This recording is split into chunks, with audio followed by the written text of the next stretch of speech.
Bom dia, boa tarde, boa noite. A minha entrevistada de hoje é filha de um homem que deixou de ser morador de rua após ingressar no Exército.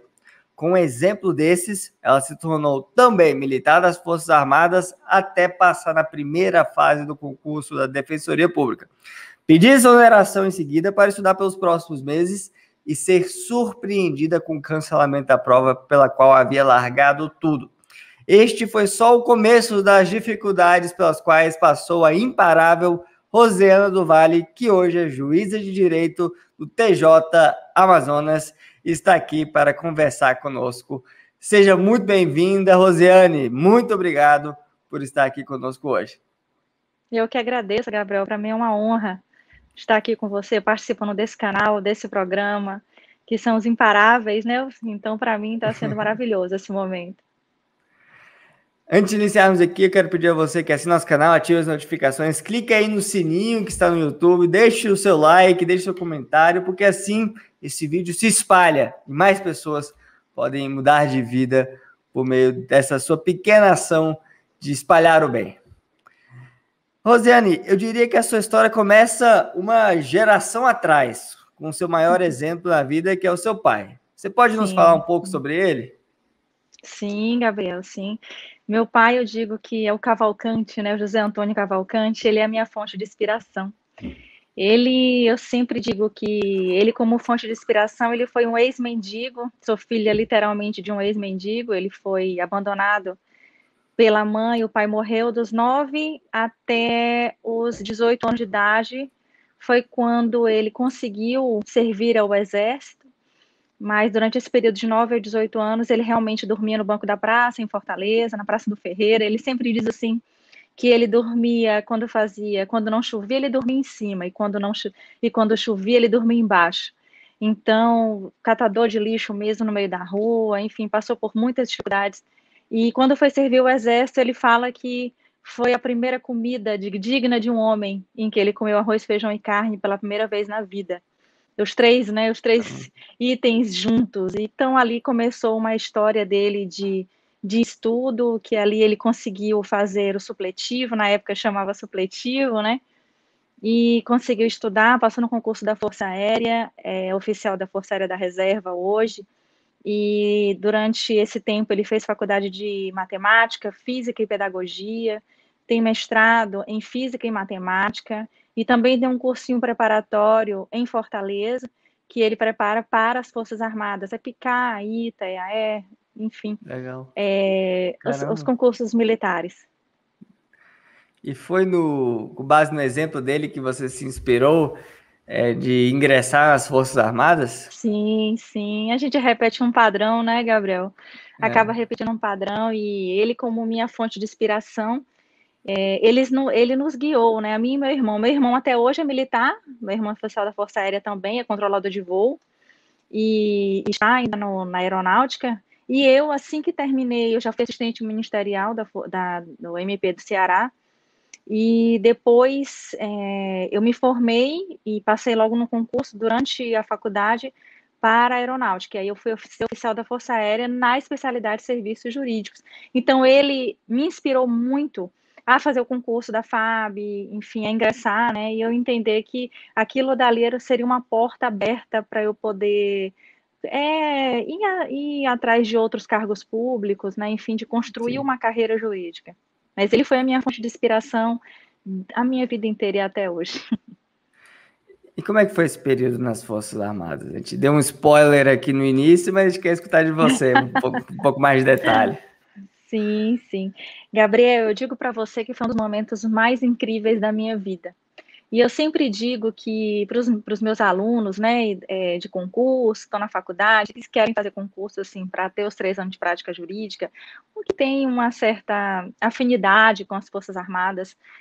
Eu digo para você que uma das experiências mais incríveis, porque nas Forças Armadas a gente aprende a viver. Então, assim, você aprende a valorizar, a dar valor às pequenas coisas, porque no curso de formação você passa por muitas privações, e foi muito bom ter passado por tudo isso, porque eu esperava, tinha coisa muito mais difícil lá na frente, mas que eu vou já que eu vou contar, né?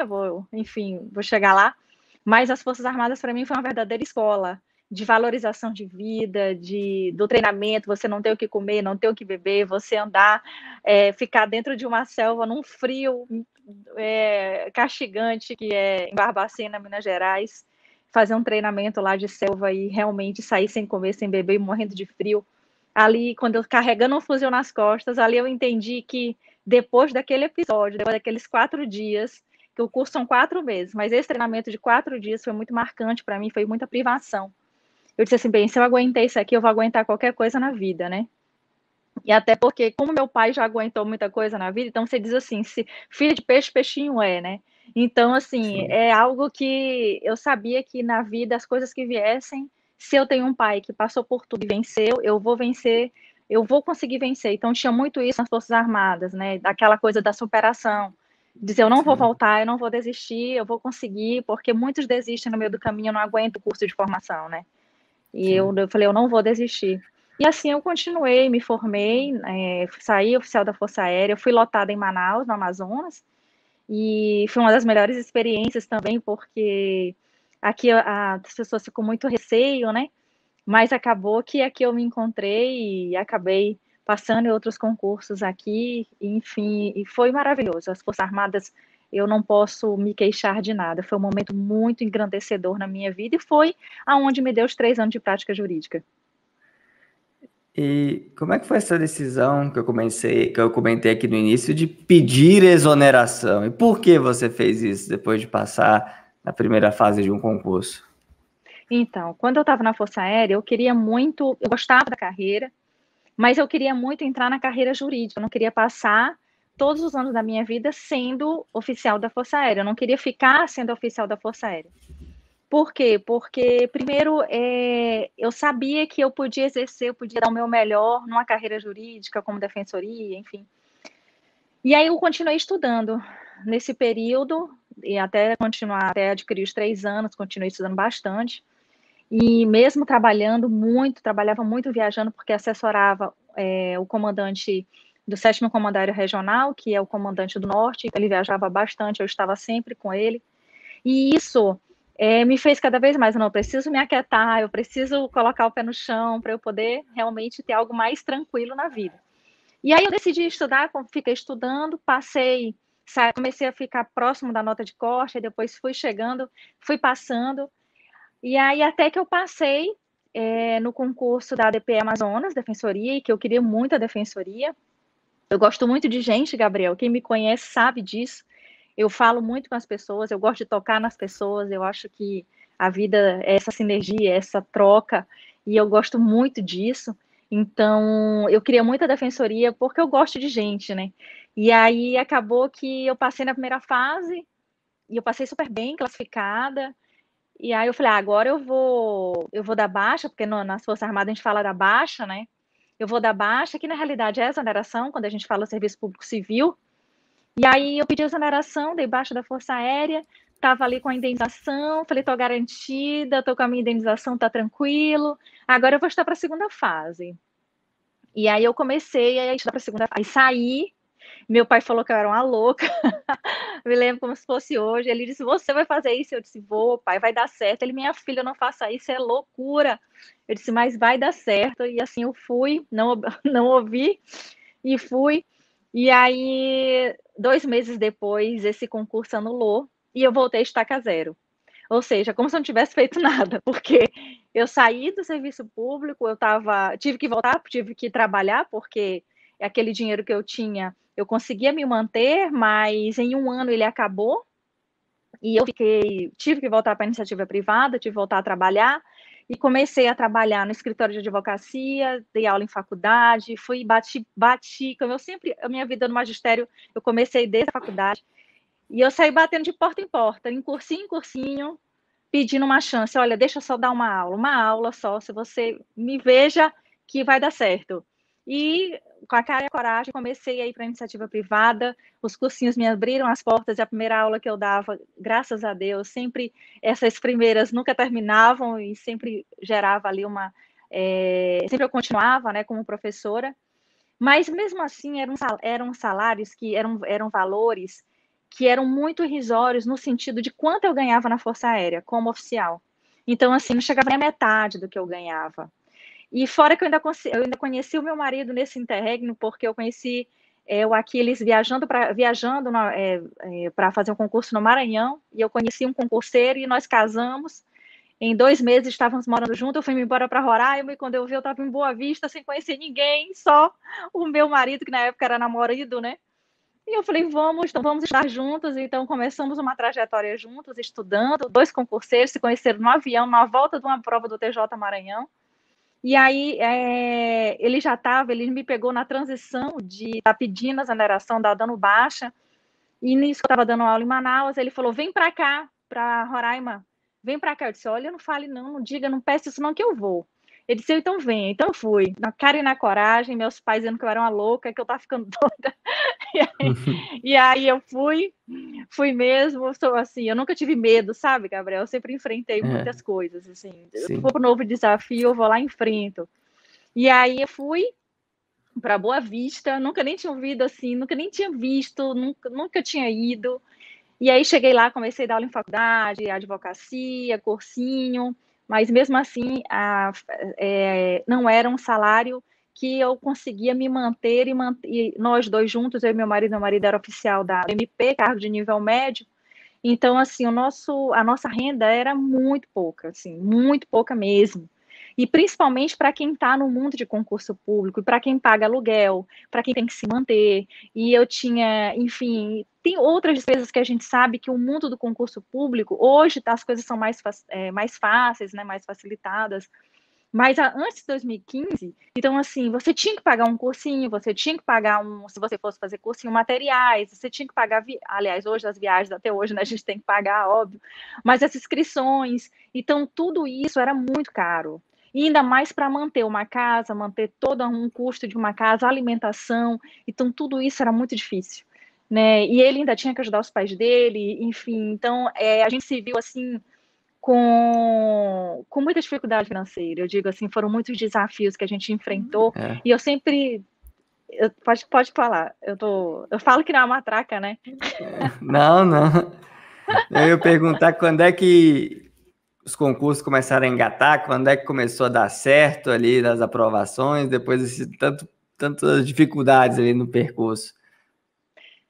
Então, eu digo assim que a maior dificuldade do concurseiro é aprender a estudar, né, Gabriel? Assim, é muito difícil o concurseiro aprender a estudar. E nessa dificuldade enfim, financeira, estudando, eu entendi como é que funcionava. Foi quando a minha chave virou, que eu comecei eu não passava em nada, absolutamente nada. Não passava para técnico, não passava para analista, não passava para nada, para juiz, para defensor, nada. E aí eu comecei a entender que eu estava estudando errado. Então eu comecei a focar a carreira de defensor. Falei, vou estudar só para defensor, não é defensoria pública que eu quero, então eu vou estudar para defensoria. Porque quando o concurso anulou, eu saía tirando para tudo quanto era lado, porque eu estava desesperada. Porque eu queria muito resolver aquela questão financeira, porque eu não tinha opção, eu tinha que resolver. E aí foi depois de 2 anos, mais ou menos, eu comecei a entender como é que o concurso, o que era que eu tinha que fazer. Foi quando a chave virou que eu disse assim, peraí, eu tenho que estudar a banca examinadora do meu concurso. Eu tenho que mapear essa banca, eu tenho que saber como é que ela cobra, como é que ela fala, e eu vou estudar de acordo com a cobrança dela. E assim, eu comecei o mapeamento de provas, das 5 últimas provas da banca, e comecei a ver quais são os assuntos que mais caíam, e comecei a estudar pelos assuntos que mais caíam da forma que ela cobrava. Se era direito constitucional, controle de constitucionalidade, ela cobrava doutrina, eu ia para a doutrina. Se não, se era a letra da lei, então eu estudava a letra da lei. Então era de acordo com a cobrança. E foi aí que eu consegui realmente voltar para o mundo dos concursos. Comecei a me aproximar de novo da nota de corte, comecei a passar.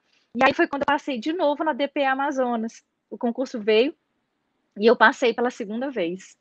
E aí eu disse, opa, é agora eu vou passar de vez e tal. Beleza, veio a segunda fase. E aí na segunda fase eu fiquei por 0,01 centésimo. Aí eu falei, eu não acredito. Que era 6, né? Eu fiquei com 5,99. E aí o examinador não me deu. E eu disse, eu não acredito. E agora, o que é que eu vou fazer, né? Então, assim, vivi aquele luto de 7 dias, foram 7 dias chorando, sem saber o que fazer, porque financeiramente eu estava quebrada, eu e meu marido. Eu falei, e agora? Eu falei, eu só tenho uma opção, me reerguer e voltar a estudar. Então, eu decidi sair do concurso da defensoria. Eu falei, eu vou parar de dar para concurso de defensoria, de concurso de membro, e vou focar nos concursos de analista e oficial de justiça. E aí saiu o concurso, eu passei, eu comecei a estudar só para eles, foi quando eu consegui a aprovação para analista e para oficial de justiça. Depois para técnico, depois para defensoria pública, e aí foi quando eu percebi que quando eu passei para oficial de justiça e para analista, primeiro eu disse assim, pronto, agora acabou, eu estou segura, a minha situação financeira está resolvida, então daqui para frente o que vier é lucro. E aí foi quando veio o concurso da magistratura e eu já estava aprovada para oficial de justiça. Aí veio o TJM e eu decidi me submeter com a ajuda do meu marido, ele que falou, vai, eu disse, não, eu não tô bem ainda, parei de estudar para concurso de membro, ele não custa nada, vai. Aí eu fui, Sim. e quando eu vi, estava lá aprovada na primeira fase, e foi um dos concursos mais difíceis, foi o de 2013, né, que eu tomei posse em 2015, que só passaram 16 candidatos, tinham 34 vagas, então, assim, sobrou vaga. A Fundação Getúlio Vargas realmente reprovou muita gente.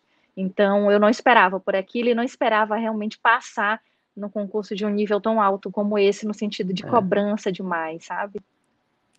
E você falou algo interessante, né? Que você fez um ajuste de percurso. Você não desistiu, mas você fez um ajuste de percurso. Percebeu que, às vezes, dar aquele salto maior não era algo tão factível no curto prazo. Havia uma situação para resolver, a questão financeira, uma preocupação, uma ansiedade, né? Que se gera em razão disso. Então, você deu um passo menor, equacionou aquilo, para depois ir para o novo nível, né? E isso não pode jamais ser interpretado como uma desistência, até porque deu certo. Foi um ajuste ali para depois chegar no destino. E é importante as pessoas fazerem isso em suas jornadas, né? Verem ali os ajustes necessários de percurso para conseguir chegar ao destino desejado. Isso mesmo, Gabriel, até porque você tem que entender qual o seu estado atual, né? Eu sempre digo isso, o concurso meio, concurso fim. Qual é o seu estado atual? Em que estado você está? Você está confortável financeiramente? Ou então, porque tem muito da cobrança emocional, tem gente que não nasce só para estudar, né? Que não consegue ficar só estudando, que precisa de um outro cargo público. Então, isso tudo tem que ser analisado. Depende muito do estado atual da pessoa, não tem regra. Agora me diz uma coisa, como é que seu pai ficou quando ele soube que você foi aprovada para a magistratura do Amazonas? Ele não acreditou. Ele não acreditou. Quando eu falei, né, que tinha, porque a nossa prova oral, ela foi divulgada no mesmo dia. Então, assim que terminou a prova oral, todos os candidatos ficaram ainda no auditório e eles foram lendo, né, a nota da prova pela comissão da FGV, né, da banca FGV. Então, quando ele leu o meu nome, que eu tinha certeza que eu estava aprovada, e aí eu falei para o meu pai, eu falei, pai, eu passei. Ele disse, agora minha filha é juíza? Ele disse, sou. Aí quando eu falei, né, ele deu aquele silêncio, ficou, eu posso dizer que você é juiz? Eu, pode, papai. Aí ele começou a chorar. Então, assim, foi algo muito marcante na vida da gente, né, Gabriel? Porque, assim, um homem que veio do nada, um homem que não teve nada na vida, nunca teve ninguém, eu digo para ele, né, que ele é uma rocha. Eu sempre até para dar ajuda para ele é difícil, porque ele não aceita ajuda, aquele homem que ele é muito dono de si. E aí você vê aquele homem forte chorando, porque sabe que veio de uma origem muito humilde, saber que a filha tinha passado na magistratura. Então, assim, dar isso para o meu pai não teve preço. Foi algo assim que, para minha mãe também, né? Mas assim, para o meu pai que vem de uma origem muito humilde, é algo assim que eu tenho muita gratidão a Deus por tudo isso, né? Por tudo isso ter acontecido. E eu quero te dizer ainda que todas as dificuldades que eu passei, ele não soube de nada. Ele só soube quando eu passei no concurso, quando eu terminei, quando eu tomei posse, quando a gente foi comemorar, a gente saiu para o restaurante, e aí eu fui contar tudo que aconteceu. Eles, mas por que que você não me falou nada? Por que que você não me pediu? Porque assim, a gente só não passava fome, assim, porque o resto faltava tudo, até a conta de energia era cortada. Ele disse, por que que você não me falou que estava sem energia, que estava com dificuldade financeira? Eu disse, porque o senhor enfrentou dificuldades muito maiores e se superou. Por que que eu ia trazer um problema que foi uma opção minha, porque eu decidi fazer isso, me coloquei nessa situação, como é que eu ia pedir para o senhor ajuda? Então, se o senhor superou, eu também tinha que superar o famoso peixe, o famoso filha de peixe, peixinho é, né? Então, eu acabei que nunca contei, e ele morre de orgulho também por isso, porque eu me coloquei na situação, saí da situação, e ele só veio a saber depois que tudo estava concretizado, que estava resolvido. Você tem muito do seu pai, né? Muito. Você falou dele que ele é muito dono de si, você tem um pouco disso também, né? Não, mas eu aceito ajuda, eu aceito ajuda. Eu aceito Tá ajuda. bom. Eu só foco na solução, Gabriel, sabe? Eu foco muito na solução. Legal. Eu acho é isso, né? Qual é o seu conselho para quem está nos acompanhando hoje? Às vezes está um pouco desmotivado, passando por um momento difícil, um aperto financeiro, a carreira, aconteceu alguma coisa como a sua, né? Um concurso que foi adiado ou suspenso, ou foi demitido do emprego e está ali sem chão, ou aparentemente sem chão neste momento. Qual é o seu conselho para que essa pessoa não desista, para ela ser imparável como você é e conseguiu chegar até aqui? Primeira coisa, Gabriel, ela tem que acreditar. Se ela não acreditar, primeira coisa. E acreditar é ter muita fé. E a fé é crer no invisível, né? Então, ela tem que acreditar que aquilo é para ela. Se ela acreditar e perceber que aquilo é para ela, que faz sentido, na realidade, acho que a palavra mais correta, a frase mais correta é que faz sentido, que o concurso público é para ela, e que aquele caminho é que ela vai resolver toda a situação financeira dela, se ela está numa situação difícil, ela tem que ir para um caminho mais curto, muito mais curto, porque os concursos grandes, os concursos de magistratura, Ministério Público, Defensoria, tem muitas fases. Então, se ela está passando por uma dificuldade financeira, primeiro ela acredita e depois ela começa um plano de ação. E esse plano de ação, ela tem que resolver esse problema agora. E ela vai plantar, eu recomendo plantar, que é o quê? Todos os dias um pouquinho, porque eu não tinha nem 4 horas de estudo direito. Tem dias que eu só estudava 2 horas. E essas 2 horas é que ela faz o milagre dela. Porque somando isso ao longo da semana, vão dar muitas horas de estudo. Então é melhor ela com pouco do que ela não fazer nada. Então, não importa, por isso, quantas horas eu tenho que estudar? As horas que você tem. São essas horas que você vai adaptar ao seu concurso, vai estudar e você vai passar. Eu não tenho dúvida, Gabriel, não tenha dúvida. Quem estuda, quem está ali todos os dias, constantemente, mesmo que seja pouquinho, ele vai passar. Talvez demore um pouco mais ou não, porque tem gente que tem muitas horas acaba não aproveitando tanto, e tem gente que tem menos horas e sabe aproveitar. É o tempo de qualidade, não é o tempo Kairos, né? Não é o tempo de Cronos. Então, isso é muito importante. Rosiane, muito obrigado pelo seu tempo, pela entrevista, pelas dicas, pela sabedoria compartilhada. Parabéns pela história mais uma vez, uma grande inspiração aqui para todos nós. Eu que agradeço, Gabriel, pelo convite. É uma honra estar aqui com você. Parabéns pelo seu trabalho, você que ajuda tantas pessoas com histórias inspiradoras e que as pessoas precisam tanto, né? Às vezes ouvir uma palavra, ouvir uma história de motivação para que ela entenda, se ela conseguiu, eu também vou conseguir, se ele conseguiu, eu também vou conseguir, e assim a vida, a gente vai modelando as pessoas, se inspirando, e cada um a gente vai juntos nessa corrente do bem, transformando vidas, não é? Exatamente, todo mundo pode, essa é a ideia. Exato. E a você que nos acompanha, deixa aqui o seu like, seu comentário, clique aí no sininho para você ativar as notificações, acompanhe o canal toda quinta-feira às 19 horas, uma nova entrevista, um novo testemunho imparável para você jamais desistir. Até a próxima. Tchau, tchau.